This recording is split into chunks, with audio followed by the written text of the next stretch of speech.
hotter the conflict, the greater the triumph. A theist serpent may be overcome by a swarm of ants. Lead me, follow me, or get out of my way. Age wrinkles the body, quitting wrinkles the soul. Battle buddies. Battle buddies. All right. You want to know the nerdiest thing that I have been doing lately in my summer? What do you think is the nerdiest thing that I've done in a long time? Yeah, that's That's a tough question. it is for you specifically. Yeah. Yes. So it's playing Age of Wonders 4 and listening to the Prancing Pony podcast. I don't know if you listen to the Prancing Pony podcast. Shit, are you really doing this? Dude. You And, really did that. and I'm going to say Wait, how many podcasts are there about Prancing Pony? the Prancing Pony has lots. They've been going on for a couple of years now. They started in COVID. Okay. And they're really good. They're very dorky. I make Hannah listen to it every once in a while. They go over like different pronunciation guides of certain Tolkien words and like that they, didn't accent. They didn't stress the right syllable when they were reading it the first time. And then they listen to the professor. That's what you call Tolkien when you're cool. Let him read it, and he reads it with the second stressed. And so like they get deep. That sounds lovely. It's pretty nice. It does sound, I will say, there are particular subjects and podcasts that I use to fall asleep. So I was using them to fall asleep because I was bet like, you what's were. the nerdiest thing I could find? And then I was like, I actually kind of love this. Do you know what I listen to fall asleep? What? It's called Rates and Barrels, and it's all about baseball statistics, and it's very comforting and nice to listen to. That'd be Yeah. stressful for me because I know nothing of baseball. It would make you want to like baseball. I Okay, feel okay, I'll try it. The fact that baseball has so many games, that they have so many statistics, that it's just like, wow, that's wild that Yeah. you guys have that specific statistic. That is cool. But Spencer, the world is fucking on fire right now. Yeah, I don't know why we sound so calm. Woo! It's been a very intense 24 hours. So up at top, before we even get into it, shout out to my boy Jeff. Shout out to Jeff. I was at a party a couple weeks ago, and he said, "Hey, when are you guys going to do another at ease? Because I like that you guys sift through the information so I don't have to, because sifting takes time. It's labor intensive." And I really appreciated that because it's nice to have value. And so I hope we can provide some value. Although there's not a lot of sifting that needs to be done for our first freaking story that happened like an hour ago. Yeah, 100%. But also shout out to Jeff. Yeah, I love you, Jeff. Moving on to the former president. Former president. That happened maybe 2 hours ago as we record this. Yeah, everybody. My wife's been texting me all about it. Like, hey, you don't know this because you're playing with our kids, but something big happened. You need to cover it tonight on your episode, which I appreciated. Shout out to Brian Allen. He texted me and said, literally the first thing he said to me was, "Put that in your podcast." Nice. Yeah, so okie doke. So let's talk here. I was able to find out soon enough where I was able to turn on the TV as it was happening. Ooh, okay. So Yeah. why don't you tell the listeners living under rocks, or maybe from the future? During a rally today on July 13th, roughly around 6 p.m. California time, former President Donald Trump was in Pennsylvania doing a rally and got shot at, and as of right now, from what we know, was hit in the right ear. In the top part of the right the ear. top part of the right ear. What was his last word before he got shot? Ooh, don't know. Classic Donald Trump word. What was it? Sad. He's going over like some Biden stat or something, and he's like, "It's very sad." And then he ducks. He like swats his ear. Sorry for hitting the desk. Kevin hates me when I do that because he's a sound nerd. Yeah. So I was watching it. I had already gotten onto it by the time they had toppled over him. The TV was on in my house. So we can joke because he's fine. But we're also not going to joke in a minute. Well, Shit's going to get serious in a second. I'm not even kidding. I'm like, woo! okay, so let's be silly about it. So at first, yeah, yeah, my wife was like, "Oh, I don't, he looks okay to me," she says, as they're like on top of He him. said he's going to be in his conference on Monday. So I was like, all right, they missed, but I did see him grab his ear. He did fucking get shot. For It sure. Looks like, it looks like. And then when he stood up and he raised his fist, I was like, Dude, mic drop. dude, It's mic drop. have It really is. never enjoyed anything Trump's ever done. That was sick as fuck. But him like having the wherewithal to be like, oh shit, I just got shot. Oh shit, public image. Woo! Yeah. And he stuck his fist out. I'm like, damn. Yep. Props to like playing the game. Yep. He played it. He might win simply He's because of that probably photo. going to. That photo is hard to It beat. won me over in some sort of way. I have had zero, like there's been Mhm. no respect, which is Pretty fine. much me too. Because I have almost no respect for any Pretty politicians. much me too.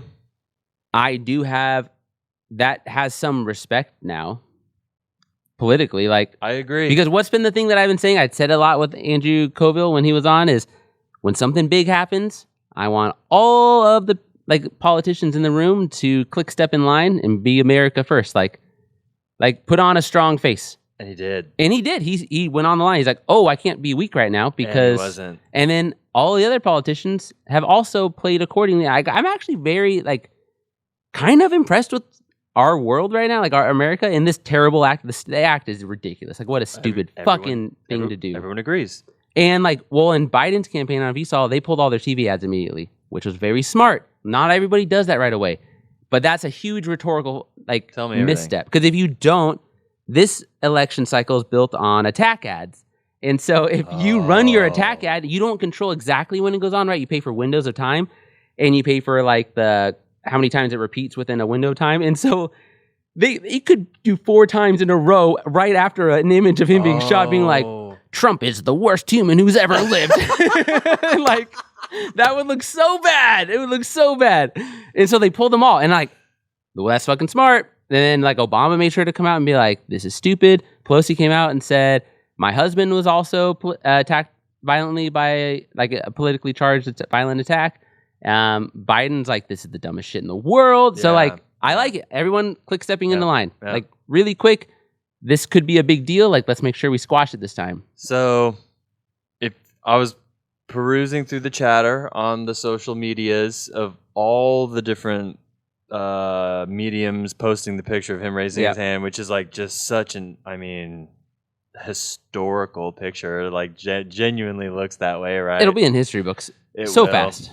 It will. It What was truly the will. last president to almost be assassinated? It was it not Reagan? It was Reagan. It was Reagan. Yeah. Okay, Reagan. Look at you. Yeah, dude, assassinated Crushing it. president. Dude, interesting. We're gonna get off topic here, but I asked AI because I was trying to figure out how many presidents had been assassinated in the United States or attempted, former and current, and it did not like that question. Oh, okay. It pushed me back. It was like it didn't give me any answers. Interesting. Yeah, I don't know if it was because You're on that literally- 3.5? I don't know. If it's, Yeah, okay, that's fine. We'll talk about it later. I've been learning a lot about AI. Oh, okay. Ladies and gentlemen, welcome to Battle Buddies. Oh, we're here. Hey! Yeah, this is an at ease episode. We had to start off talking about the president getting shot at. Because I'll it's say- fucking crazy. It is crazy, dude. And I'll say, you know, Kevin and I will be the first to admit we're not the biggest fans of Donald Trump, but we will be also the first to admit I don't necessarily want him to die. No political violence. For An a escalation lot of violence is reasons. ridiculous. For a lot of reasons, I don't want him to die. Yes, for all of Yeah. the reasons. Mhm. In like selfish reasons. Mhm. I don't want to give that kind of emotional, like, I'm so sick of all the emotions people like cannot separate when they're choosing things, and I'm just trying to make the world run long enough for my kids to grow up in Thank it. you. Yeah. And so like that's all I care about. So like I'm putting my emotions aside a lot of the time simply to like what's going to give me the most stability for my kids to grow up. Agreed. And so any kind of political violence, like, don't do this. Like this Yeah. isn't the game to play. It's not. You don't, and because you can't control those variables. There's no like strategy or tactic in it. Like the tactic is to shoot him, and then there's no way to control those variables after. Like there's no controlling that. It would not be good for this country. No, I promise you, it would not be good for this country. But Austria-Hungary disappeared after Gabriel Princip shoots the Archduke Franz Ferdinand, Right. who ended up being a very lovely guy. he was a very lovely guy. I didn't know I liked him. I don't. I know don't anything- like- I don't know. I don't have any opinion. on I that. don't like any royalty usually. They'll I think tell you, they're yeah. very dumb. But he gave up a lot of his like lordship to marry the woman he wanted to marry. That's dope. That's dope. That is some emo punk rock. shit. Yes, and she's supposed to stand a certain number of feet behind him during the parade. He carries her parasol thing, her little umbrella, and lets her stand right next to him. And she like has her arm on him. Yeah, that's fun. Dope. I like that a Yeah. lot. And they So- both get shot and killed. I will say, speaking of we've been getting a lot of emails, okay, Millions. in the last 2 hours. Yeah. The mayor of some town in West Virginia hit us up and was like, where does Battle Buddy stand on this whole president getting shot at? Who else hit us up? Oh, the Oregonian, because they're digital only now, so the Oregonian hit us up. They were like, where does Lockheed Martin. Lockheed Martin. They love us. They hit us up. They were like, what does Battle Buddies think about? It's kind of scary when Lockheed Martin hits you up. So would you like to say it together? This is unrehearsed. Unrehearsed right here. But we are going to say together as one what Battle Buddies feels about presidents getting assassinated or attempted assassinations. Okay. And it's one word. Okay. And the word is Anti. No rehearsal needed. Cheers. Anti. Anti that. That's where we stand, and now we can move forward. Now that the world knows that we are anti trying to shoot presidents. Yep.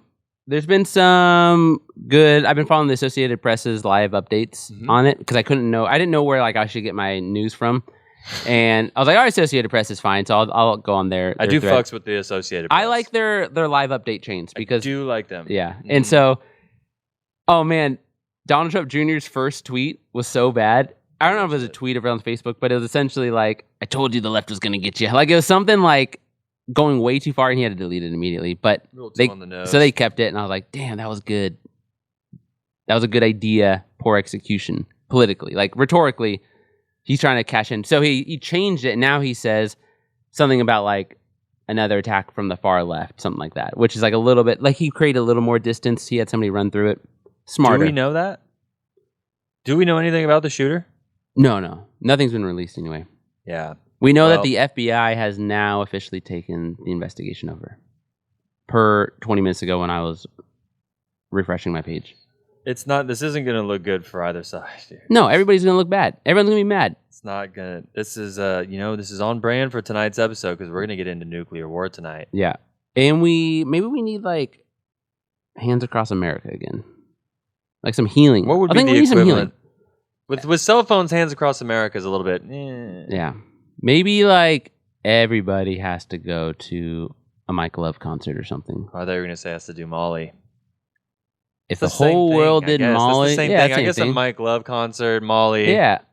Kind of choose your poison. My friend literally described hugging Mike Love as hugging Jesus. That's literally what he said it felt like. Not that he would know, but he didn't know Jesus. Be like cooler if he did. Well, would you like to start tonight with the update? Yeah, I'll start with some updates. For those of you who are new here to At Ease episodes, what an At Ease episode is with Battle Buddies is we just talk about current conflicts going around the world. Sometimes, Kevin and I get locked into one specific topic, and Kevin and I get obsessed with that topic, and we don't look anywhere else. We don't turn on I don't even have a news app on my phone. But Fuck no. Yeah. So we give ourselves one episode every once in a while to just sit there and really dive into kind of abstract things that are happening around the world that people may not particularly know that's on the mainstream. Yeah, current-ish, current parallel, adjacent, that mattered, whatever. So, yeah. So originally, violence. I'll kind of go through my little thought process this last week. I went through the global jihad things like always. Al-Naba, and it's leaning hard towards Hezbollah. Like that's where they're doing most of their research right now. That organization, and it's very complicated, as we've already talked about many times. And I don't think that we are at a place where we need to talk about Lebanon, Hezbollah, Israel, Pakistan, or Gaza yet. Like in terms of like, I don't need to talk about like what to do with that because it's so bogged down in like current American politics. Okay. It was hard to find sources that were like actually trying to analyze things that were happening and not just like giving me a bias. Yeah. Which like I don't know why that's right now the chosen one. But so I started talking to my buddy Jeremy. Jeremy's a friend of the pod. He's a good guy, and his wife is from the Ukraine. And so I was asking him, like, what is not being talked about in the Ukraine war that, like, should be talked about more? Because I realized that all this Hezbollah talk, all this Israel, Pakistan stuff that's going on, It's tragic and there's crazy shit going on with that. But there's a lot less on the Ukraine side, the Ukraine-Russian conflict and what's going on there. So he gave me a lot of interesting things and we talked about. And I went down this weird-ass rabbit hole. So he was talking, first of all, we talked about espionage that's going on right now. It's fucking crazy. But I love espionage. I couldn't find good sources, so I'm not ready to talk about it yet. Okay. But that's something him and I are kind of like trying to scat out. So Jeremy, when you find the sources, I'll be texting you anyway. But send me the sources. Yeah, let's talk about espionage, yeah. please. So, but there's been some stuff, like confirmable stuff on both sides, like some espionage, bad actor kind of shit. Crazy. With Russia and Ukraine. Yeah. That makes sense. And then, so I was like, all right, well, we can't find sources on that. What else is going on? He said, really, the thing that like is the big deal right now is the electrical warfare. It's called EW, electronic warfare. Are we talking like EMP type stuff? We're talking about all of it. Okay. So, went down a couple rabbit holes, and it led us to this interesting thing. Let me see what my article is.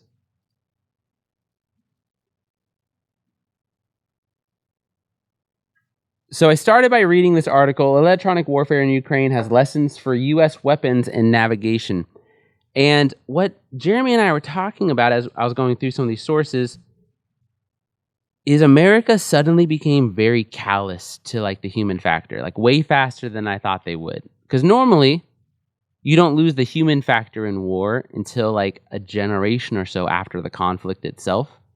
You know, like we're not talking about the soldiers that we lost in Afghanistan as like statistics and like making jokes at them kind of stuff, right? Like we're not there yet. No. Our grandkids might, right? Like For sure. it will eventually happen once Absolutely. enough distance. Like we're going to talk about the Iliad soon. We're going to make fun of Greeks and all these people fighting each other. Yep. Because it's a natural thing as you distance yourself from the human factor. Yep. And what's weird is America is like no problems already in terms of like the military industrial complex part of our society. Like they're way okay with like, what are we learning from these Ukrainians' radars getting turned off and getting like blown up? And like, it's just about that. Like, hey, so like, where should we be spending our money now? Like, what's the lesson in this attack? Yeah. And I was like, what the fuck is going on? Like, this is crazy. So then I started finding more of like where are they getting the information from? Like who's doing this stuff? And there's literally like this video. Let me read you guys this shit. It's crazy. So it's from the Center for Strategic and International Studies. And they had a 2024 in April, the Global Security Forum. And it's like this 2-hour-long meeting with all these like bigwigs of the military industrial complex. And they're just talking about where they're going to be putting their money and where America's going to, and you know, NATO and all these places are going to be spending their money and like what they want to be developing. And like, it is pretty grim calculus going on right now. And it's kind of fucking scary. But they had these terms that I started getting into. And I want to go over a couple of them. One is, how did we get to this point where like this can happen, right? Where you just like have a couple people talking on a YouTube video about like where America's going to spend $1 trillion next year. like how did we get here? It's almost like those summits. So there's like when you go to Vegas and there's those huge hotels that you go to. Yeah, and absolutely. You walk around like, oh, let's get these weapons and let's get these weapons and let's invest in these satellites. Except for that it's not that. That's different. Those are vendors.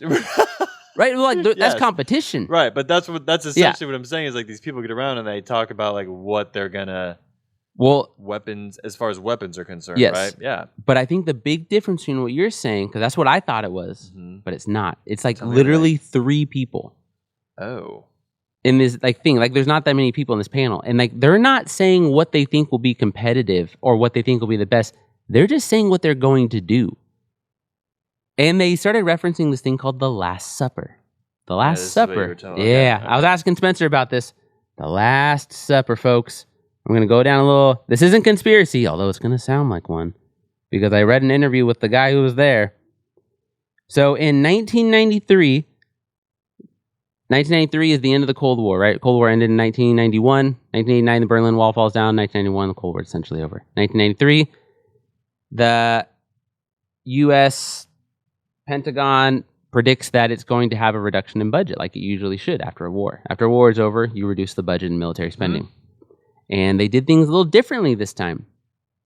they pulled a couple of the big companies that are all competing for contracts, like Lockheed Martin, those ones, and they brought them over to the White House for a dinner. And then they brought them into a separate room where they showed some graphs and said, we're going to eliminate most of you guys because the budget's going down. And we need you guys to sort this out yourselves. And then the big ones ate all the little ones and they all merged. And so that's why we only have like 3 or 4 military suppliers in America. Yikes. That fundamentally changed how it all works. Yeah, it's kind of an Amazon situation. And even the guy who, his name's like Augustine. Wait, I want to get this guy right for my little, so it's not so conspiracy theory.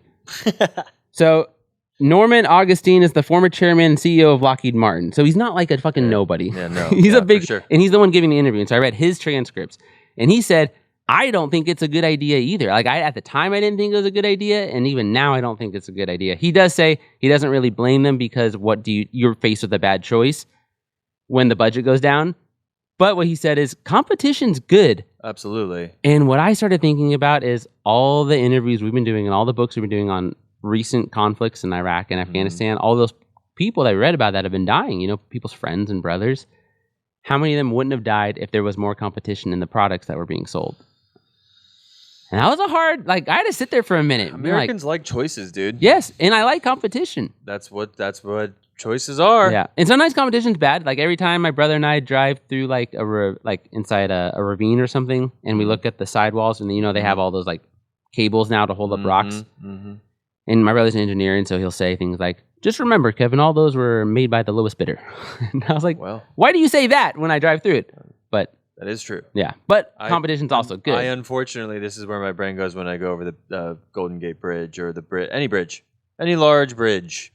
These are typically where my brains go. Is like, this is not a forever thing. No. This- That's why my brother couldn't build a bridge. He wanted I get to. it. I really do understand that. Yeah. As far as you're leaving a legacy in the world is It will break. yes. Okay, so then I went there. That's crazy though, right? 100%. That just the ramifications of that have fundamentally. Where do all these companies? What country are they from? Do These you are just know? American. This is the American military industrial complex. Okay. So that's why we can name things like Lockheed Martin. Because before, I think it'd be hard because there were 17, Okay. right? And now there's 3. There's so 3. Mhm. so it's just different. God, can you imagine? The idea of pulling people into a separate room in the White House and then showing them a little graph and then being like, sort this out. Yeah, this is unfortunately how it's going to be now Yeah. going forward, and you have no choice. Yep. I'm sure, dude. There was a very similar conversation about we'll call it the big 3, Facebook, Amazon, and fucking Google, and they brought them in. They were like, "This is now not a choice." That's why But they weren't relying on government funding, though. That's different. that's true. So they were more open market. I don't mind. I hate mergers and acquisitions, actually. I really do hate it. I think it ruins what capitalism is supposed to be. Same. I don't get it. I get it if you want money, but I don't get it from any other point of view. No. What's the fucking point of It's this? just greedy and weird Yeah. and dumb. Yeah. Okay. So, all that being said, let's talk about the Ukrainian-Russian conflict a little bit. Let's do that. With that in mind. Yeah, let's do that. So, Now that we've had some distance from the event. yeah, or maybe now that it's not being talked about as much, there's Yes. something to actually pull out. Yeah. So, this is from Reuters, Oh. and I'm going to just kind of go through this article. I really like this article. This is something I've been wanting to cover anyway, and Jeremy kind of brought to light that this is a big deal, and it coincides with the EW stuff, the electronic warfare. Mhm. And so it's kind of a good thing to just know. And I like this article because we'll be able to go over the tactics of using drones, the actual tactics of it, not what you read about on Reddit, which is that we use 1 million drones and then we bomb them. No, you're wrong. You're glossing over all the tactical elements of this. And if you try to do just that, you would obviously fail for any number of reasons. And if I'm going to get bombed by a fucking drone, which I don't want, I at least want to know what's going on. So the reason why we should also care, besides the human factor, that Ukrainians and Russians are dying from these right now, and it's totally like changing the face of this war, is that when we inevitably get in our next conflict, this is what it's going to be about. I don't like it. I don't like it. I This is the said a future of couple. warfare. I said a year ago, right, or a year or 2 years ago, that I think drone warfare that we've been doing is totally wrong. We do not understand the ramifications, and we're going to see at the end of this, we did not understand AI with drones. When we were doing Masters of the Air, it was the Germans, correct, who created essentially like an unmanned A drone, yeah. Okay, and was it Churchill who was like, "That's a bitch move, bro"? Yes, you're shooting the rockets towards England. Right? Yeah. Churchill was like, "You're a little bitch, bro." Well, He was we- like, "That's not real fighting, dude." No skin in the game. So I feel the same way about this shit. Yep. From I don't know. It feels like a bitch move. So it's hard because I think when you look at it from the Ukrainian perspective, it sounds more okay, justified because they are being invaded. And right of conquest, although And historically, it is right now. It is. yeah. So historically, right of conquest is a normal thing that you're allowed to do. But since we've stopped like globalization as much as possible, or like Yeah. colonization after Yes. World War II, even though we still do it, but whatever, Yep. it's more frowned upon. And so them doing it in today's world, they're like, the fuck are you doing? Like, we don't need to do this anymore. It's easy to sympathize with them. But you still have to be careful as not being them. Like, I don't judge anything a Ukrainian or a Russian is doing right now because I'm not in their perspective. Right. From my perspective is I want my kids to grow up in a safe country. Yeah. That's it. This is going to affect that and not in positive ways. I agree. For everybody involved. That's interesting because you remember. Have you seen any of the most recent Marine Corps commercials? no. Okay. After this. Oh, yeah, yes. We watched a couple of them. Okay. After this, I feel like we should pull it up. Yeah, we But might need to pull it up. The one- drone one? Yes. Yes, that one's wild. So, the thing with drones that we should get to first is their cost. This is something that's not hard to understand, but drones with their warhead cost as little as $500. They're probably costing more like $1,000 to $3,000, but even still, you think about the price of a Tomahawk missile, which is like what our subs fire all the time. You know, like our fast attack subs love firing horizontal Tomahawks and then vertical Tomahawks. Those are, look up the price real quick while I do this. What does the Tomahawk missile cost?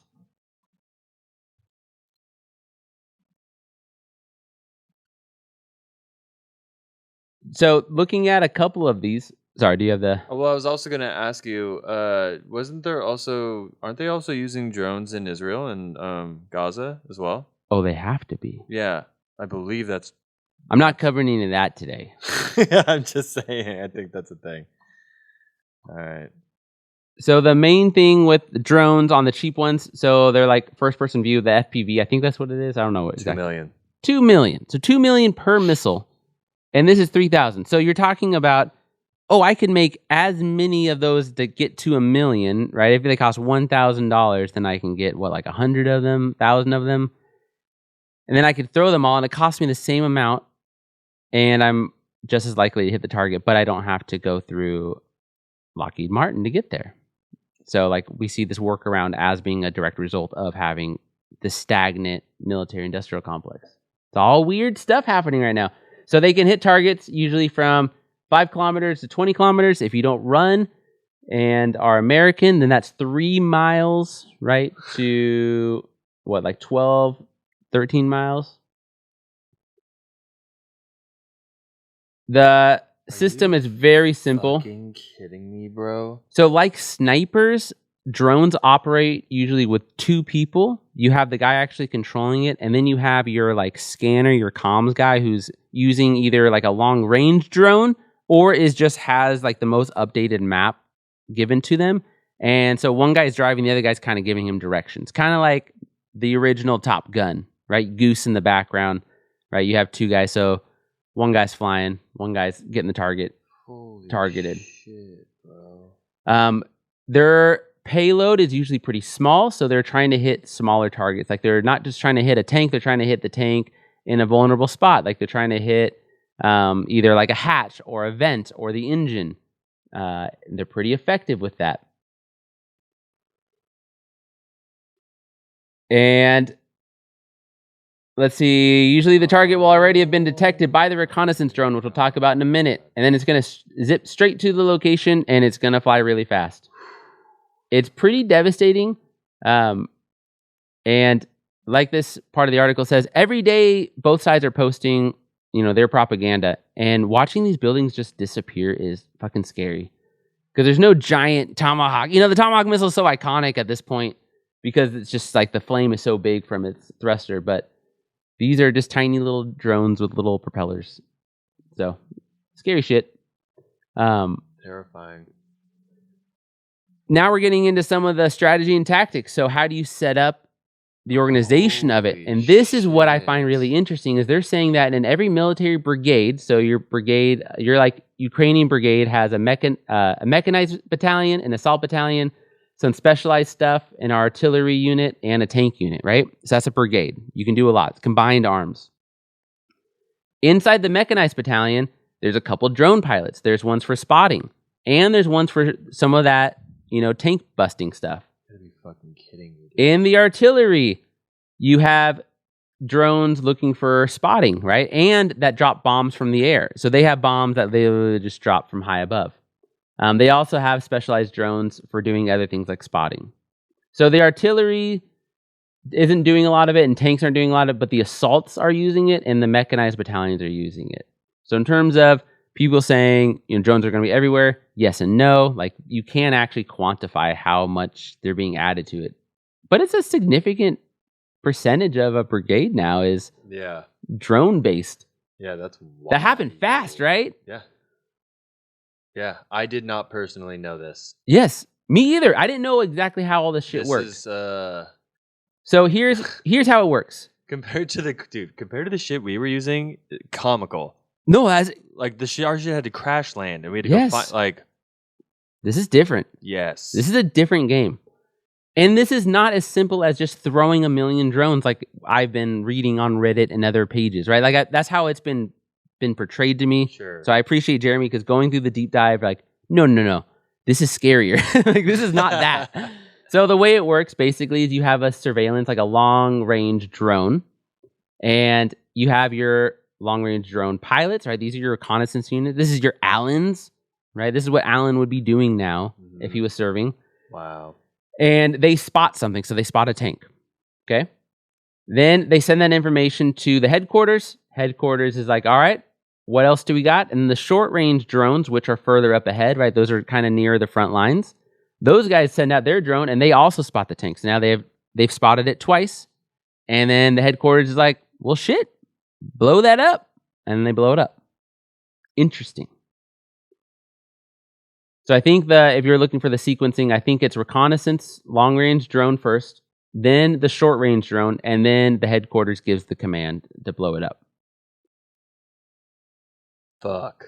And it's crazy because they do it essentially from their phones. Right. Like, it's just touch screens. It's the same shit. Your kid playing Roblox on your phone. Like, there's no different. No different. Which is wild. Yeah. Yeah, really makes, as you can see here, we got some guys sitting down during this warfare. Yeah, right?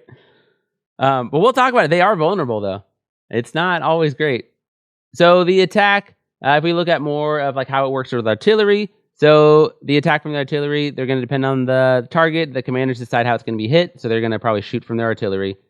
Then the artillery can deliver a much bigger explosion, but then the drones are better at hitting moving targets. So then they can do different things. This is combined arms. World War I, with the creeping barrage shit, right, where you send your artillery just in front of your advancing infantry, like that was cutting edge. This is essentially that. Your artillery is hitting the trenches that you find, and then the tanks and the recon units that are trying to move away, you hit with your bombers. Mm-hmm. So you have combined arms, and they're probably pretty devastating. Yeah. They talk about in this article how they get the soldiers are now afraid of the sound, those little So RC the helicopters. ominous buzzing. Dude, Can you imagine? That's what you get scared of. You get scared of RC cars, like that sound. Yeah. Like, for real. damn. For real. Okay, what types of payloads? They can use all different types of payloads because this is Look at all this. just Armor rigged. They're piercing rigged cl- with cables, like This is literally pretty zip cool zip shit. ties. Reuters did this? Yes, it's a Good really job, good Reuters. article. So they have armor piercing ones, they have cluster ones, which are more for hitting soldiers, and they have thermobaric, which is the scariest of all current payloads for me. Often used to hit dugouts, this weapon burns up oxygen in the surrounding air, creating a destructive vacuum, it says. Did you guys use a lot of thermobaric in Afghanistan? Not that you know of. Not that I know of, no. So- I'm sure that somebody can hit me up and tell me I'm wrong about that. I don't know, because I didn't think you were even allowed to use It's like thermobaric. borderline inhumane. So when the conflict first started is when I first really learned about thermobaric stuff, because everyone was afraid of Russia using it. And apparently now we're all just using thermobaric. Literally, for those that didn't hear what Spencer said, it burns all the oxygen in the air. Yeah, that sounds That's- awful, bro. So everything's on fire because there's oxygen in the air, and there's no more oxygen. I don't like that. What's the value of a human life? Okay, it goes into long-range attacks. So there are long-range versions of these drones with hit or miss like things. The Ukraine has only just recently become successful with their long-range drone attacks. So long-range drone attacks are usually to hit targets like oil refineries or weapon manufacturing facilities. And the Ukraine is just now kind of getting that viable. It's hard because of what we'll talk about in a second of why they couldn't get it up. Russia's been pretty successful from day one because Russia bought 3,700 Iranian Shahed drones. And these drones are fucking terrifying. And they can hit targets 1,000 kilometers away. So looking at, this is the Shahed 136. So the warhead's just in the nose of it. It looks kind of like a little folded airplane. It has it's very hard because of how sleek it is to get detected by radar, and it can fly super low because of how it's constructed, and its propellers in the back, so it's just it just trugs along. It's really hard to fight against. So having 3,500 of them coming at you is not great. They cost $100,000.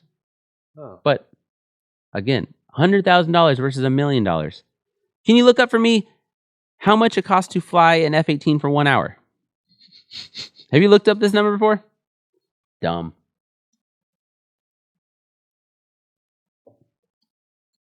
How much do you think it costs to fly an F-18 for 1 hour? I have zero. Yeah, how much is it?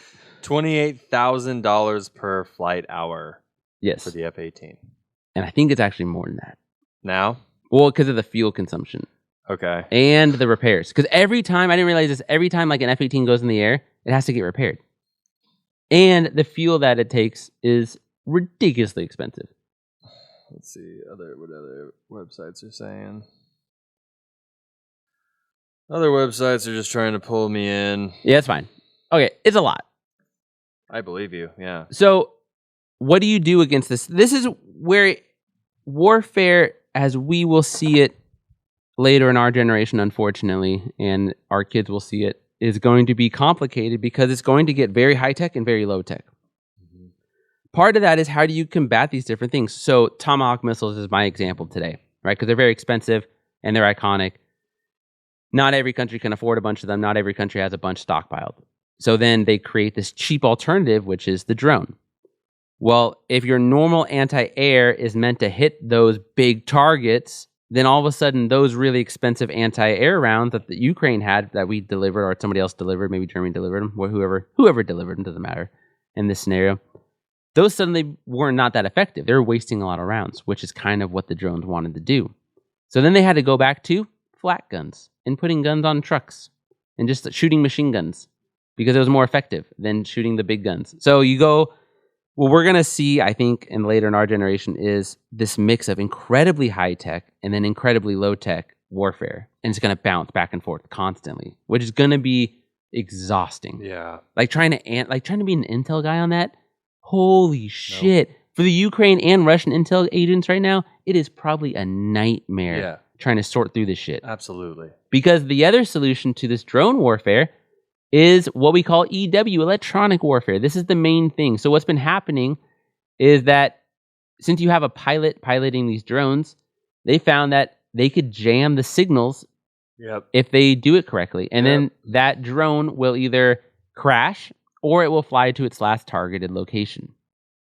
The problems, of course, is that Then the pilot will switch the frequency to a lesser known frequency, and then the person operating the EW will switch their frequency. So it's this game of cat and mouse. And then also they're expensive or unreliable. I'm not sure which one, because I know a lot of them are homemade right now from the Ukrainians. Yeah. So they can sometimes protect big targets, and that's why Ukraine at first was having a lot of problems with its long-range drone attacks, is that Russia put all of its good EWs protecting its oil and protecting its weapon manufacturing, which is where I would put it too. Like, that was a smart move. So that just makes sense. But they're getting around it now. There's other ways to get around it too. And so solutions, right? So some of these like homemade anti-drone rifles, right? You literally like point an infrared, like, It's kind of sick. yeah, you point like a microwave at it essentially, Sick. and you like shut it down. That's some video game shit. Dude, it is. It's wild. The problem is now the answer is using AI. Oh, Jesus Christ, I knew this was coming. Because remember, you have a reconnaissance drone as well as your piloted drone, the one delivering the payload, the FPV drone. So either the FPV drone or the reconnaissance drone can, if they can correctly map the target, right? If they can identify that target with AI, then the AI can take over and you can shut it down all you want. It's still going to hit that target. And a little more about EW. It's not in this article, but Jeremy and I were messaging and talking about it and finding sources. It's also happening with like GPS, and it's happening with like soldiers trying to like form skirmish lines essentially, right? Because you think of ancient warfare, the guys line up, you can see your whole line. World War II happens, those lines are miles long. And so current lines in a fight are miles long. There's tons of maneuvering now. Yeah. Keeping those straight is very difficult. Communication is very difficult. And now that we're all using digital technologies instead of analog technologies, we can fuck with each other. Yeah. And that's difficult. So now I assume that a lot of Ukrainians or Russians are going back to analog. I would go back to analog very quickly as soon as that shit started happening. Wow. That's what we're going to see. High tech, low tech. Yeah, I think you're right. That does sound like a science fiction movie, doesn't Right? it? It sounds like Dune. Like, Yeah. high tech, low tech. Okay, the las guns can't touch each other or else you get a nuclear bomb. Okay, everyone needs Right. swords. Yeah. Like that, right? That's the solution to it. So that's drones. Yeah, that's scary, bro. Scary, man. It's almost as scary as submarines, but not quite. Not quite. No, bro. Submarines. Whew, drones. That was thank you. Shout out to Reuters. Dude, they crushed it with the article. I like the images. Yes, they did a good job. Good job, guys. Proud of yous. Proud of yous. All right. So I don't know if you have seen, but all the big guys out there, all the big podcasters. So The Prancing Pony. the Prancing Pony, Joe Rogan, Lex Friedman, and Sean Ryan show, they have all had this author on named Annie Jacobson, and she wrote Nuclear War, a scenario. And so, Oh, this is the fictional piece. well, Kind of, right? we're gonna People get are hit or miss on this. People are like really hot and cold on this book. interesting, and I get that. I've not read it, but she was on Dan Carlin, and Dan Carlin's pages were, usually those pages are pretty civil. Interesting. Yeah. Dan Carlin had some words for her, huh? I don't know. I didn't listen to it because it didn't sound that interesting. Okay, no, that's not true. It sounded interesting, but I like when he talks about Genghis Khan. So Genghis. all of these cool podcasters out there just had her on the show. Yeah, she made the freaking rounds, dude. She did.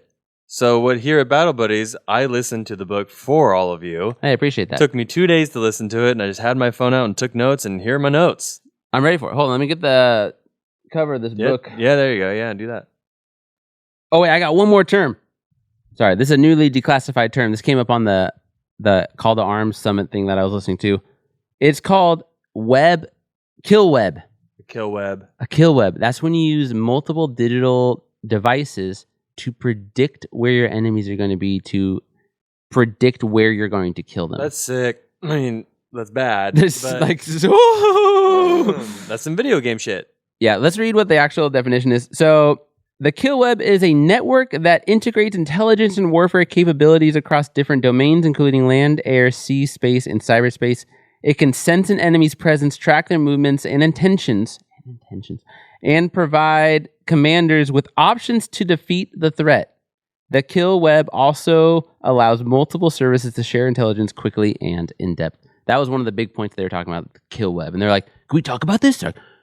Yeah, the word is declassified. Wow. So it must be like cutting edge shit. So we don't need more people in the military. We need the amount of drones that how many people need to do one drone? Just one, right? Well, it's two kind of. Okay. So Yeah. But you think about the cost, man. guess what? Weight standards can go down if you can just do this from sitting. Oh, I didn't talk about. So you were talking about, those guys could get hit, right? Those because they're literally sitting there. Yes. They have to sit there. Yes. So what they do is they set up kind of like the dark web, right? So dark web uses like multiple redundant like pings. I think I don't fucking know how the dark web works, but from what I understand, it like sets up like a bunch of like redundancy things, so it's impossible to track your actual location. Mhm. You like mask your IP. So they essentially do that. They have a drone up in the air that shoots out their signal to all these other locations, so that it's harder to figure out where the actual pilot is sitting. Got it. Crazy shit. Okay.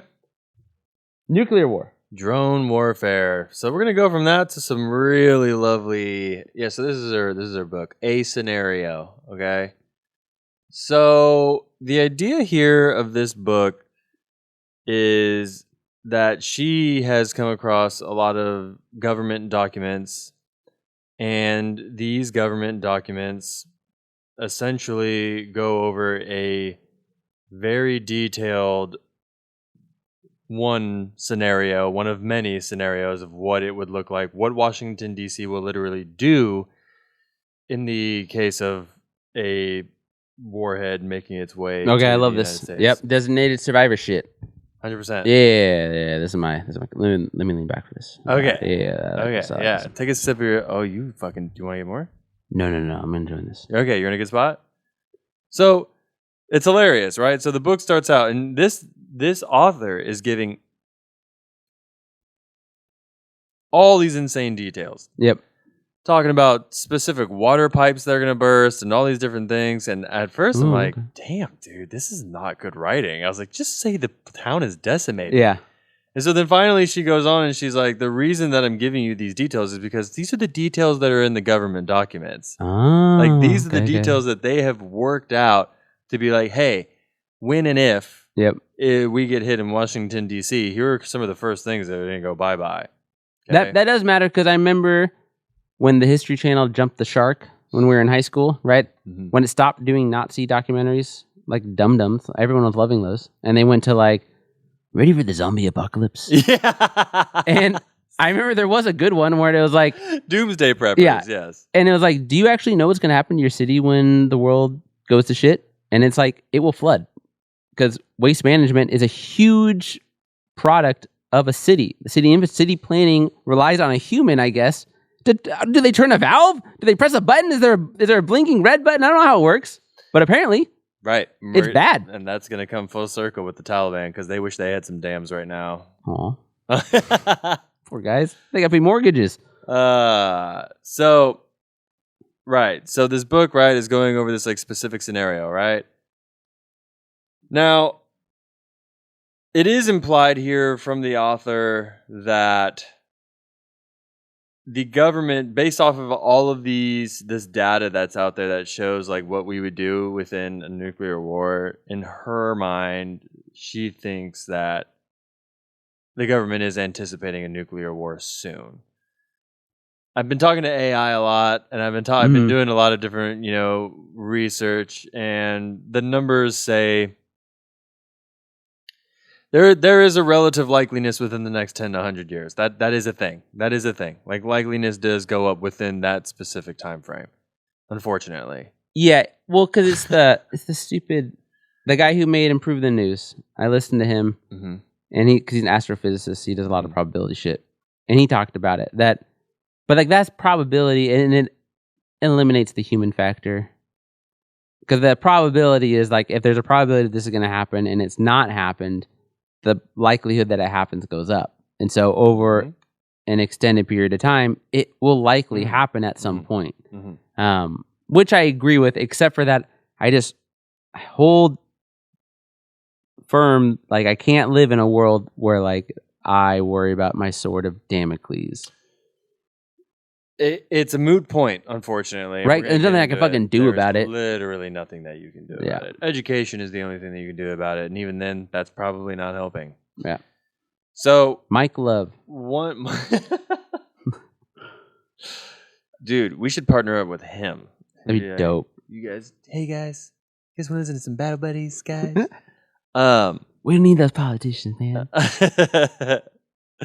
So one thing that the author said here that I kind of really appreciate that I never really thought of, and I was like, you Okay. know what? That's a really good fucking point.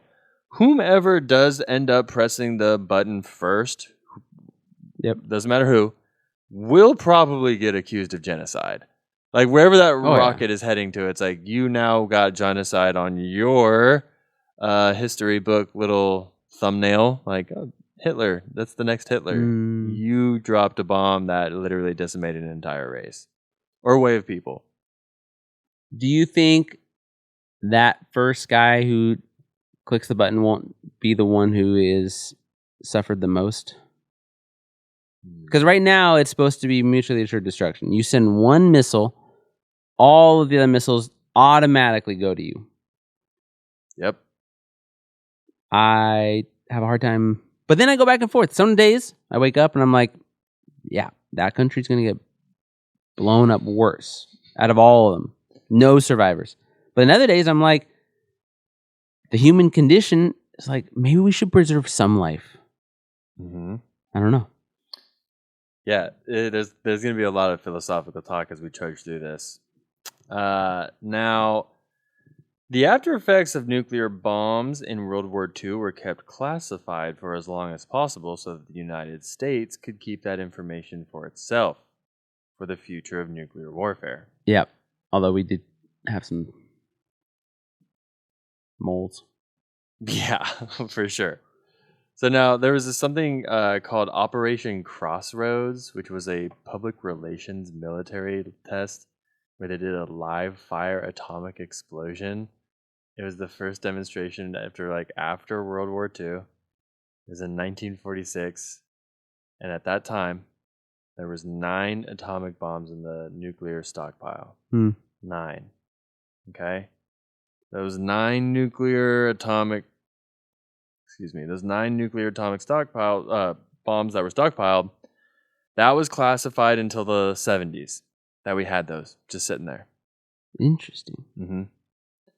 By 1949, we had 170 nuclear bombs stockpiled. Damn. Now, in theory, just so everyone here knows, right? Because this is where things get really weird. The idea of needing more. Right, that's the whole thing. The idea It's of not the needing- whole thing.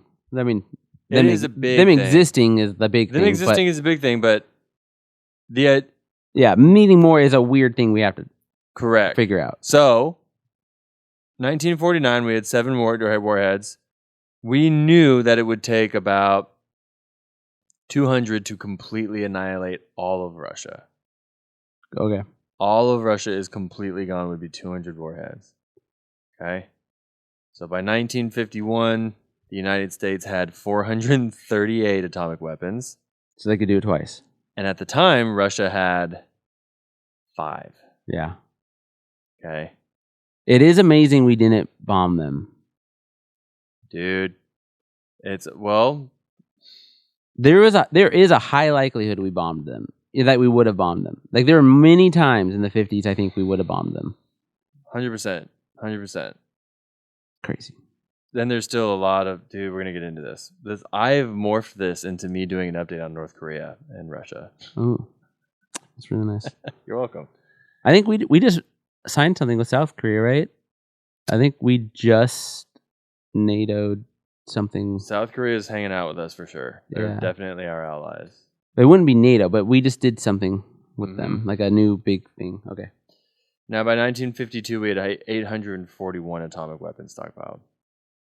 So, thermonuclear bombs and the nuclear engineers of the world are going to hate the way I explain this, and that's fine. I'll accept that. Hot rocks makes steam. Hot rocks do make steam. Hydrogen bombs were created, right? Thermonuclear bombs or hydrogen bombs were created after all this, right? That's And- not Oppenheimer. That's the other guy in Oppenheimer. Yep. And this is essentially an atomic bomb on steroids. Yes. So hydrogen isotopes fuse, causing nuclear fission, which for dum-dums like me means basically it's a massive chain reaction and highly devastating. It spreads. With each and every explosion, it Yep. goes into a chain reaction. It's fucked up. You know, my favorite nuclear explanation so far has been the last episode of Chernobyl, when they explain like how a reactor works, Tell me. and he does it with just like these. He just has like this really simple, like little diagram, and he like explains how like carbon interacts, like how the rods work Mhm. with like stabilizing and not stabilizing, and how a reaction could break, and what the reaction is. Like, oh, scary. What do you know about spent rods, Kevin? Spent rods. Spend your rods every day, man. Don't use it, you lose it. God, I've been spinning those rods for quite some time now. Spare the rod, you spoil the child. That's a different metaphor. That is. And we do not condone child abuse. No. 19, It's like we don't condone shooting people. especially if they're presidents or former presidents. But people- Whoa, are they more valuable than me? Mm. Yeah. The world goes on if I get murked. It's unfortunate. Damn. 1967, we had 31,255 nuclear bombs. Good. Now, why the fuck are we stockpiling that many nuclear weapons? And this book made me realize that nuclear deterrence is just a theory. It is not something that you implement. Deterrence is not an implementation. Deterrence is a theory. So the idea of when people say like, oh, nuclear deterrence, it's like, okay, so you are under the assumption that because everyone now knows that if you open up your silo door, that all these different people are notified, the nuclear triad, which we'll get into here in a second, they all get notified, and because they're all notified, if you press a button, they all press the button, and then everyone gets fucked up. That is deterrence. Mutually assured destruction Right. is it's one and the same. Okay. That theory is one and the same. Okay. Okay. I'm with you. All right. So the rules of nuclear deterrence, because the Geneva Convention actually made rules. So here we go. Now you're allowed to have as many atomic weapons as possible as long as you don't use them offensively. That's the deterrence part, right? And then the theory. Yeah. Because there's been no examples of You like, don't get to press the button. You only get to press the button if there's something coming towards you. well, and like, But that's a paradox. yeah, and there's definitely never been a place like Rome who conquered the world through defensive war. Like that would be Right. crazy. So it's like if we can all agree that we're only allowed to press this defensively and we're not allowed to press it offensively, then why do we have it? right, and like no one's ever conquered another nation through defensive warfare. What they I love perceive that. as I love that defensive you warfare. you saying that. That's a really good point. Yeah. Like no one's gonna conquer shit by like we really just had good defense. But like I think that's what Russia was saying.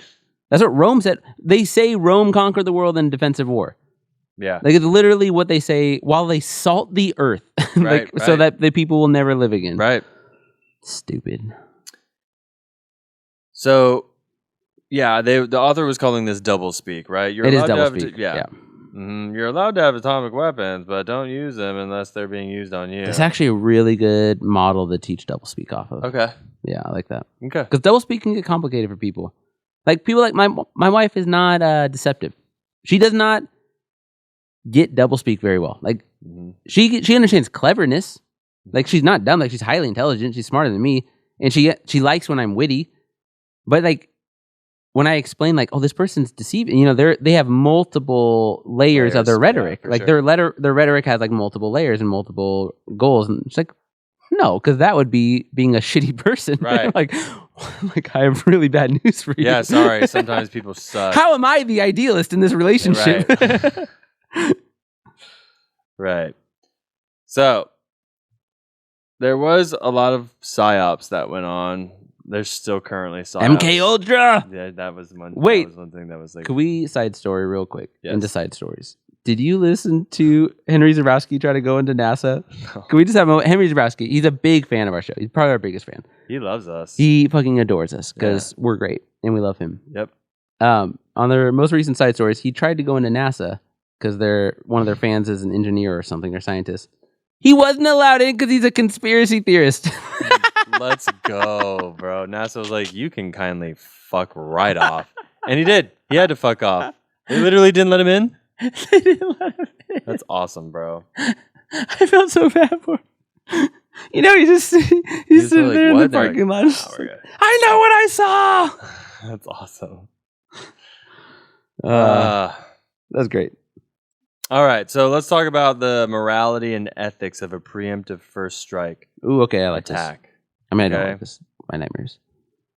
Like, how do you like that? Like, how do you feel? I like that somebody is analyzing it because it scares me too much to analyze.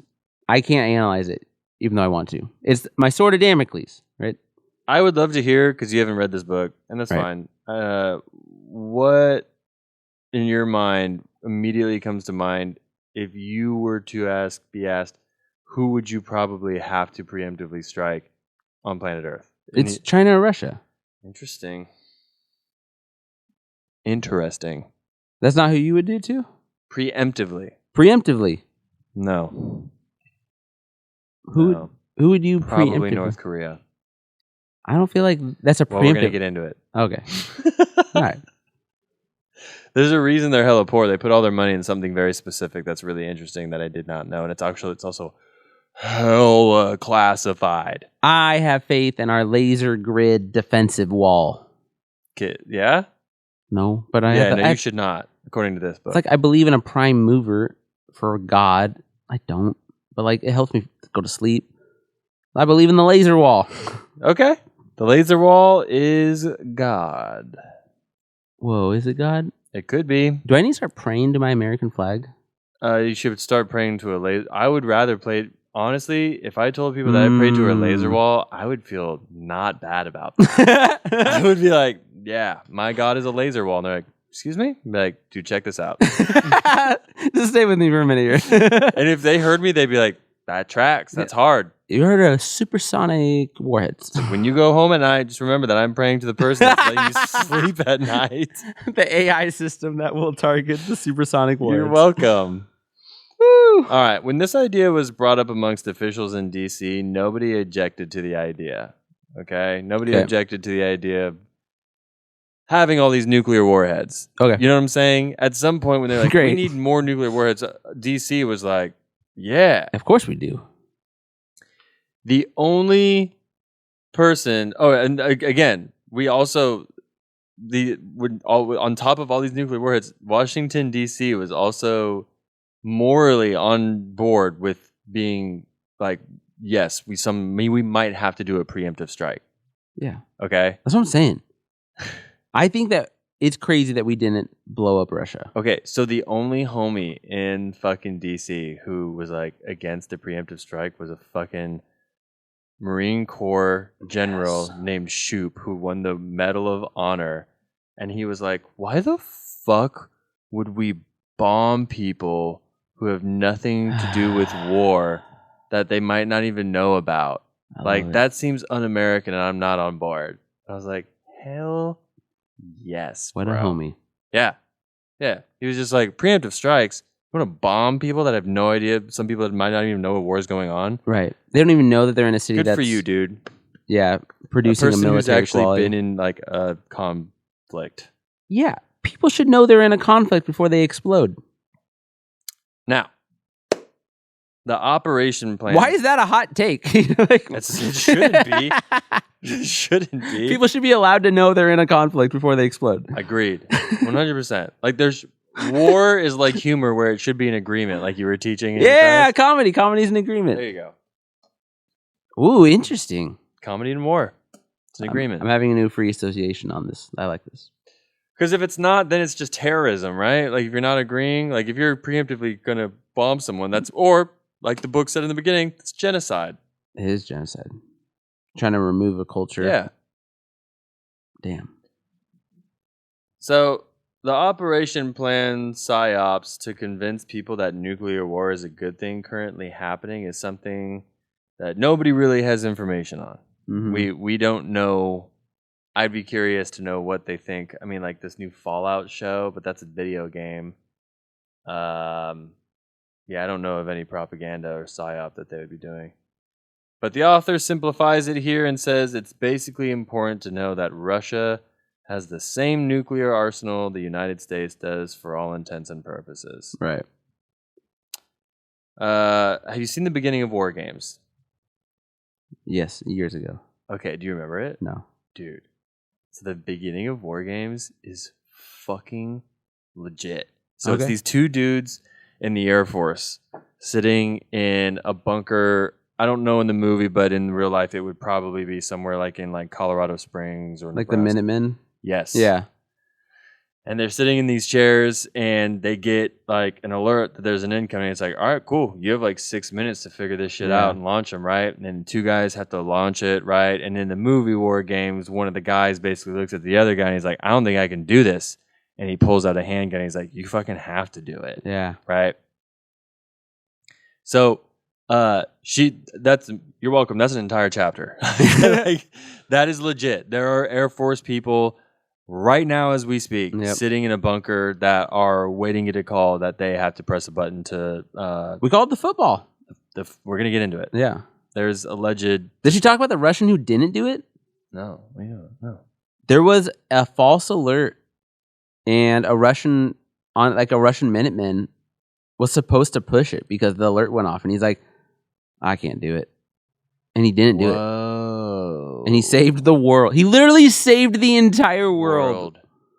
Because it would, in theory, according to this book, takes about an hour Takes about an hour for it all great. to be done.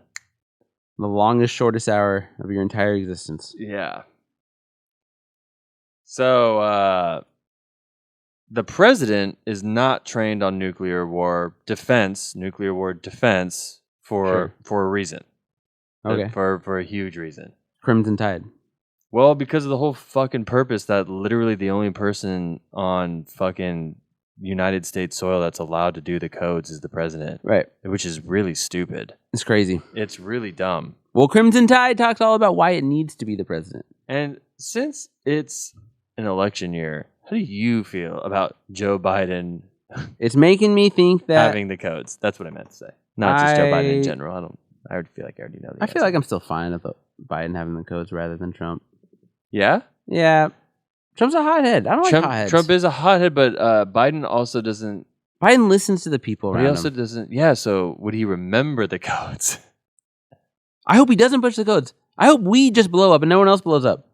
Aw. That's a very Kevin thing to say. Jesus. I don't want the world to end. I like the world. All right. I have a sobering stat. I meant to give this to you. While you're doing that sobering stat, can you pull up the SBX-10 radar system? Yeah. The last stars will die out 120 trillion years from now at most, followed by 10 to the power of 160 years of just black holes. Condensed, that's like the universe starting with 1 second of stars and then a billion years of just black holes. We only have light in this universe for like a second. Let's just enjoy it. Yeah. Kevin's been drinking whiskey, so It's fine. he's over here. Let's enjoy it. Well, let's enjoy it, dude. I agree. This one? Yeah. Pull that shit up. All right, we're looking at, for our listeners not looking at the video, looks like an oil rig, but it has a giant ball. It looks like a set of the movie Spaceballs or something, right? A big white ball on it, like the Las Vegas ball. And although it doesn't look like it, it's a ship. This thing can move. So this is the SBX-10 radar system. There is something called the nuclear triad, okay? And so what that essentially means is that there are nuclear weapons on submarines at all times. There's nuclear weapons on land at all times. Uh-huh. And then there's the variable where it could be like air, Yep. land, or sea. And that's the nuclear triad. This guy right here is a fucking radar system that is incredibly accurate. When something goes down, this probably picked it up. Okay. Yeah, this probably picked it up. Alaska is the most defense-capable position for anti-ICBMs in the world, which I found really Interesting. Yeah. So there's some shit going on up there that we don't hear about. Let's fucking move to Alaska. So, yeah, for real, let's get paid to live. These early warning radars are capable of flaws, though. There's been times where a flock of seagulls has been interpreted as ICBMs coming from Russia. Yeah. Though the president has nothing to do with nuclear defense, he is indeed the sole power and authority to launch nuclear weapons. And that's pretty fucking wild. Now let's talk about the football. Football. Now, according to this book and her sources, inside the football is a black book that allegedly looks like a Denny's menu. She doesn't know. Their sources. What's her A Secret Serviceman. what's her ethos? What does she know? Huh? What does she do? Who does she know? She's just a journalist? She's a journalist. Yeah. All right. She doesn't know. She doesn't know. So on this, That's like the most closely held secret. The Secret Service she doesn't says it's fucking like know. a Denny's menu. You can look at different locations, and each button tells you the projected casualties. There's already pre-picked targets. For instance, with North Korea, as we speak, there's missiles pointed at their nuclear arsenal, as well as employees and staff managing the weapons. She doesn't know. Kevin's not convinced. I don't know. I thought that it was more like they activate the warhead, but that like the smarter people decide where it goes.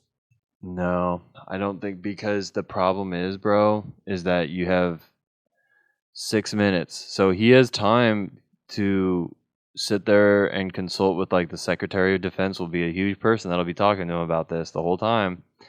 Secretary of Defense has time to convince him, and then he has time to be like, should I call Russia? Should I call this person? I agree with all that. But, well, 6 minutes. You're But I losing think- time, you're losing but time, you're losing time. I think a boomer like the USS Alabama would already, and I'm using Crimson Tide as my entire reference for this, Okay. has already picked out its target. It gets its target from the Pentagon. The Pentagon says, have this target ready. These 6 targets. And then the president clicks the thing. And then they're like, all right, now we can launch it. Like he overrides the final kill switch. Yeah, I think there's some truth in that. I think that makes more sense than like he has a Denny's menu where he's like, moon's over my hammy and fuck all of Russia. No, because all these the nuclear warheads that are the said Denny's menu Mhm. are, or as we literally speak, are already pointed at these targets. Different targets. Okay. Yeah. So that's why it's a menu, because it's like, cool, we already have them locked and loaded, ready to go. Boom. Okay. Follow-up question. St. Petersburg. How often do they change the name of that city? Because that city's names change. It changes every 5 years.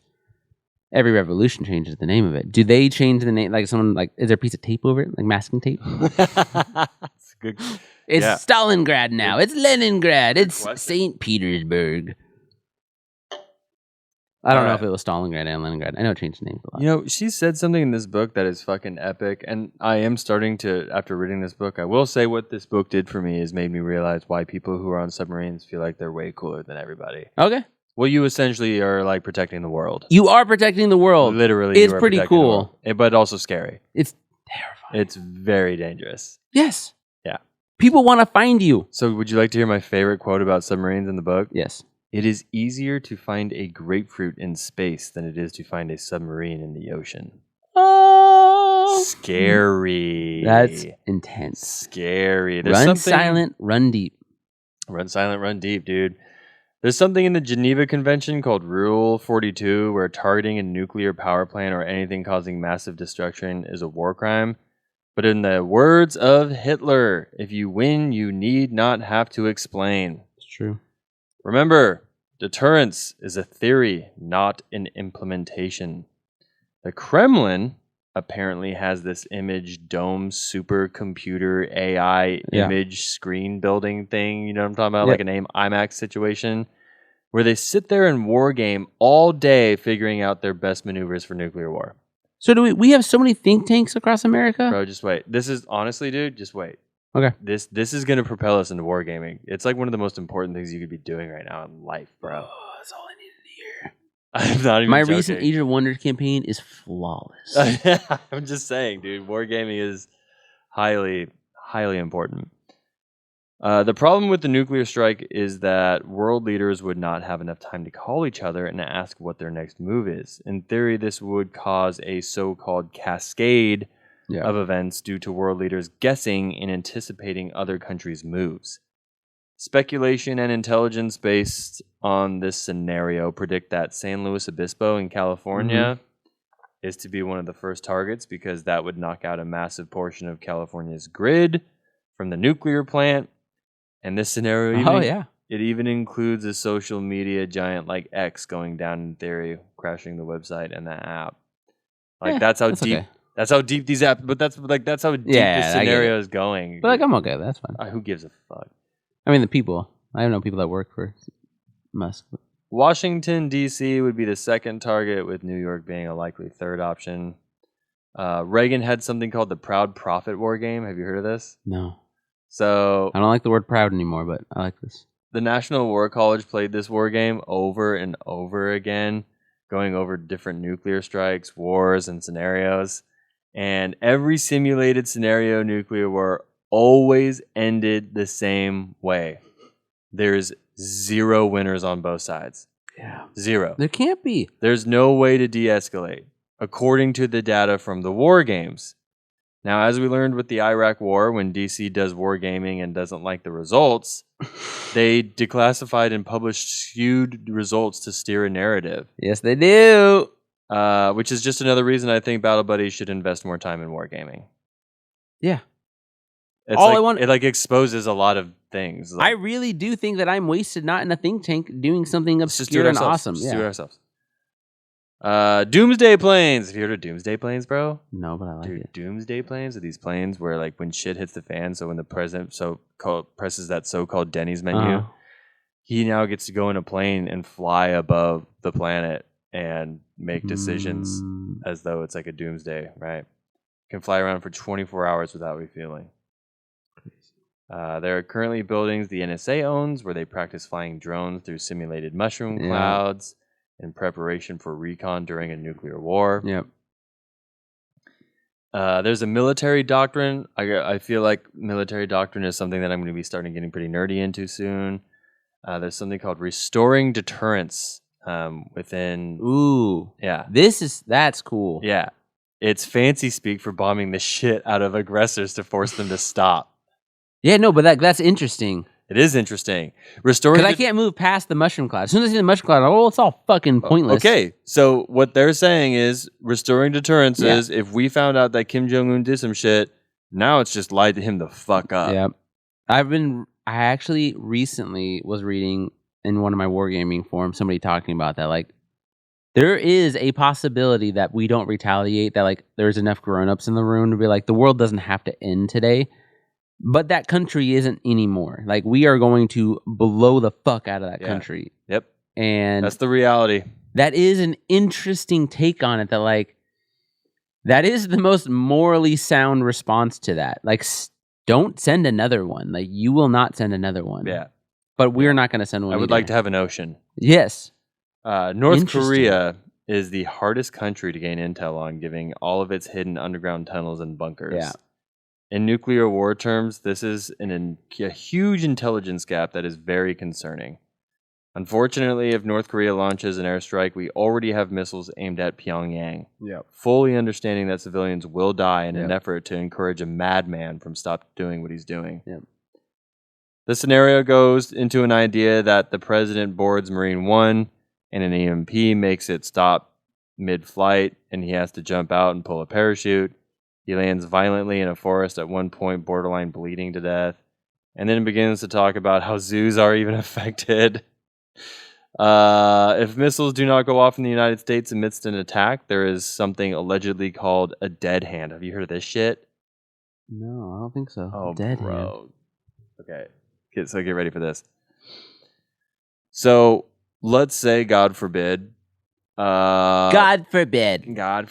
oh my Lanta, Joe Biden has a heart attack. North Korea sent out missiles. Joe Biden has a heart attack. Okay. Nobody can punch the codes, or if the second person can do it, it's the Secretary of Defense. He gets shot in the head. Whatever the case may be, somebody can't touch the codes. within a certain barometer of time, where no buttons have been pressed, missiles go off automatically. Yeah.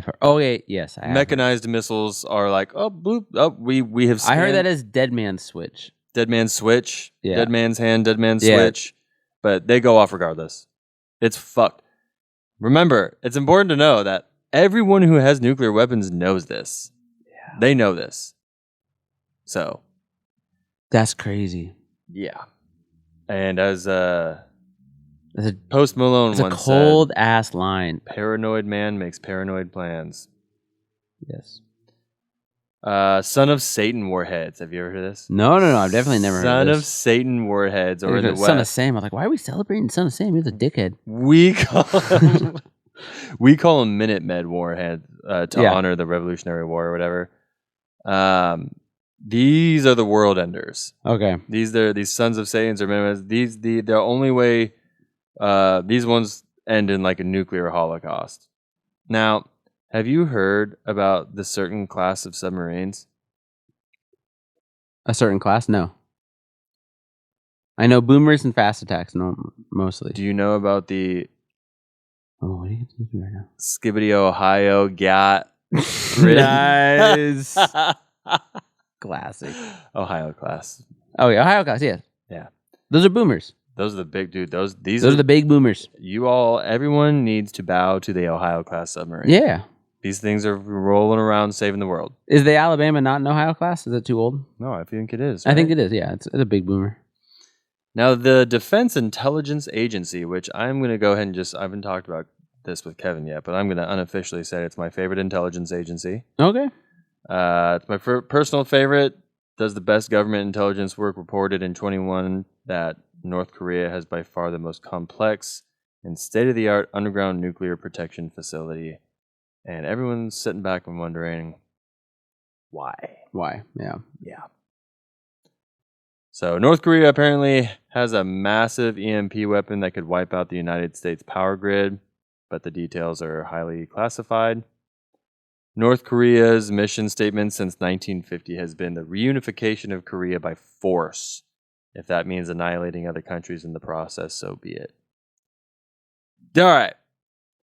We're getting close to the end here because I'm awesome and have condensed this. Have you ever heard? You are awesome. This is really cool. So she uses this example to express what nuclear war and nuclear weapons in humanity is like. Okay. And so she uses this example called the apes on a treadmill idea. Okay. Sounds mean.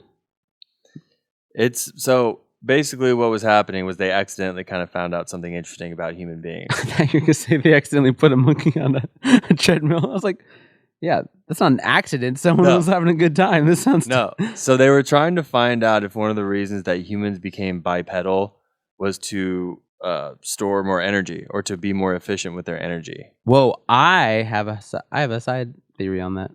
Do you want to tell it? Yeah, but this has nothing to do with what you're talking about. Okay. A physical anthropologist called it the Great East Side Story in Africa. That's how you said it. That's how you'll remember it. That Africa went over like a volcano, tectonic plate shift, and it raised up, and then there were no more trees, so we fell out of the trees essentially, and then we learned to be... Oh, interesting. Okay. So then we learned to not like have to swing. That's dope. Okay. Sure. So they Let's hear your worst story. Thank you. So they put these humans on a fucking treadmill next to these monkeys, Okay. and they put oxygen masks on them, and the idea was they were going to see how much oxygen expenditure they were going to do during walking to see if, Oh, they did put apes on treadmills. Those scientists are having a great day. Well, check this out. So pretty shortly after the monkeys were walking on the treadmill, Are they monkeys or apes? Those are different things. it Doesn't matter. doesn't matter. Apes. I don't know. If this matters to you, that's cool. I like that you care. You thought I was going somewhere else, huh? So the monkeys, when the monkeys are walking on the treadmill, Yeah. they would press stop because they were like, "Why are we walking and not?"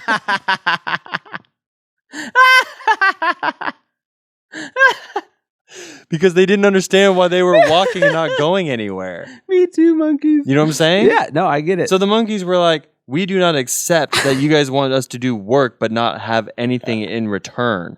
You know what I'm saying? Yeah. So the author was like, I appreciate this analogy that the monkeys were able to be like, we're walking nowhere, we're walking but not going anywhere. And this is essentially like the nuclear arms race. It's like, why are we getting all these nuclear warheads, but we aren't able to do anything with them? Like, what's the point here? So, nuclear winter is expected to last 10 years and reduce the sun rays by 70%. Good. And this is called atmospheric trauma. At the end of the day, nuclear war is irrational and illogical, yet here we are. Putin has made it clear he has no problem taking actions to initiate nuclear war if he feels he needs to. Same with Kim Jong-un. So the book ends explaining how devastating the world will look in the nuclear fallout, winter, or Holocaust. It's soul-crushing to read. And so far as Battle Buddies is concerned, this leads us to just kind of paying attention to Russia and North Korea and China. Yep. I don't think China would do it. I don't either. But you never know. You don't. So that's the book, dude. That's the book. Thanks. I feel really good. Yeah, the idea that today I was having a lot of problems because I was like, the idea that my entire existence hangs in the balance of this stupid shit is pretty annoying, actually. That's my biggest problem with Trump. I was like, I don't want a guy who's a meme to like lead me. Although Biden's turned into a meme as well. Yes. He's not like a normal dude. So now if any of you guys want to go listen to Joe Rogan or Lex Friedman or fucking Sean Ryan, you basically now have read the book. Yeah. You're welcome. She wanted to come on our podcast, but we told her that we don't want to be biased. Yeah. We were like, we feel like we know what you would say already. Yeah. We got you. What do you got next, bro? Teach me. I don't think I have anything. No? I think I went through all my shit. Oh, tight. Well, I got some more shit. Oh, wait. I do have, just on the Trump thing, I didn't read Biden's statement, which I thought was really good. Read it to us. So this is Biden's official statement. I have been briefed on the shooting at Donald Trump's rally in Pennsylvania. I am grateful to hear that he's safe and doing well. I'm praying for him and his family and for all those who were at the rally as we await further information. Jill and I are grateful to the Secret Service for getting him to safety. There's no place for this kind of violence in America. We must unite as one nation to condemn it.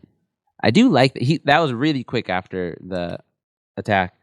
And it does bring up the point of those Secret Service agents are fucking badass. So badass. They're badass, yeah. My buddy does, he doesn't do it anymore. I don't think he does anymore. But he did like A-list celebrity bodyguarding. It's stressful as fuck. Yeah. He was so like wired at the end of his shifts when he you like have to be. That's your job. Dude, you cool? Like he's like, no, I'm not cool. Like nothing's cool. Yeah. Like, damn. Because dude, you're putting your shit on the line. And they don't get to choose you don't get to choose your political party member that you like. Those people could fucking hate Donald Trump and they're gonna take a bullet for him because they believe in their role. That's true. And I fucking adore them for that. And if you watch them, I watched them and listened to them talk through their process. And I've done a ton of unfortunately, I've done a ton of restraints and shit with kids. Yeah. And when you get good at it, like if you care about doing the right thing, you learn to be hella verbal when you're doing shit. Yeah.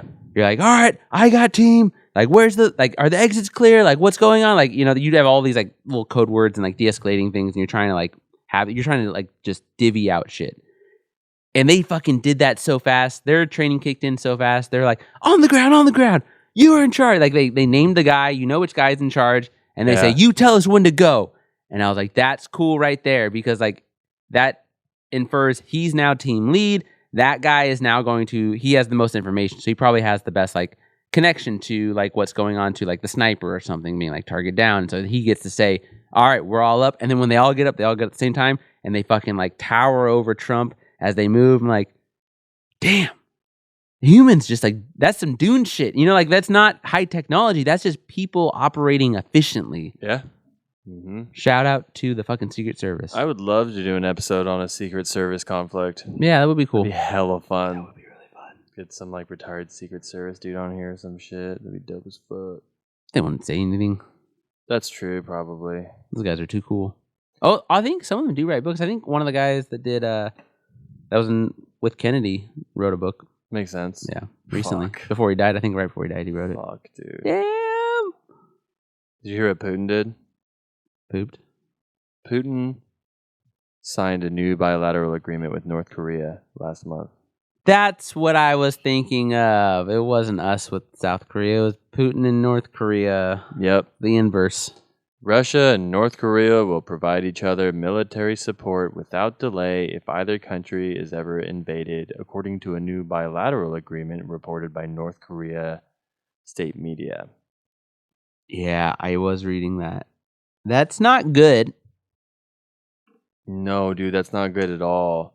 And that means Iran's in it. Because Iran is like absolutely funneling those drones over to Russia and selling them to them. And Iran is, I don't know if it's official. To me, it's official, but I could be wrong. What? That they're the official backers of Hezbollah. Iran? Yeah. Dude, with the whole North Korea and Putin thing, and now that you're saying this Iran thing, that feels like an axis of power. Dude. It feels like there's going to be an allies and axis situation for sure. And the problem is in all those nations, the average civilian's just like a dude trying to go to work. Bread. Just trying to get some fucking bread and circus here. Bread. That's what it comes down to, bro. I was talking about it with Jeremy. We were talking about the dehumanization on both sides and the flaws in it.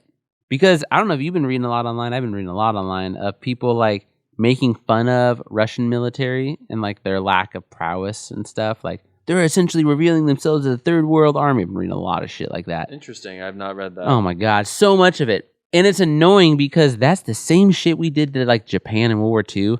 And that cost us thousands of lives every time we did it. Because we literally thought they were less than and we operated as though them. they were. Yes. Yeah. And we suffered casualties because of it. And the reality is they are getting operational experience of what modern war looks like. Yeah. That should scare everybody. Yeah, that's because true. when your sergeants and your officers, your mid-level officers get operational experience, their shit's going to run smooth. Yeah, that's in a the good next point. conflict, right? Why did we do so well at the beginning part of Vietnam? Because all those guys were in Korea. Yeah. Like, and so the first part of Vietnam is very different from the middle of Vietnam. Mhm. Like, it's just a completely different war. You can see it change almost overnight once all the draftees went in. So, fucking scary. Yeah, very scary. Like, we should assess people correctly. But what Jeremy and I were talking about is like the dehumanization on that. I don't want an entire Russian male generation to just exit the earth tonight because their government made a bad call. Yeah, do you know how much how many UFC fighters are chilling in Russia right now as we speak? I bet a lot, because that's where a lot of wrestlers go. So good. Yeah. Russia has got they create amazing human beings, Yes. dude. Damn. Everywhere does. Yes. So, I don't know. Fucked up. Speaking of amazing human beings, meanwhile, in Afghanistan. In Afghanistan. Meanwhile. All right. So I did more reading for the listener, Good. and I read a Washington Post article entitled Taliban Tries Reconciling Science and Religion in Facing Climate Change. If you're watching the video, check out this stupid ass picture.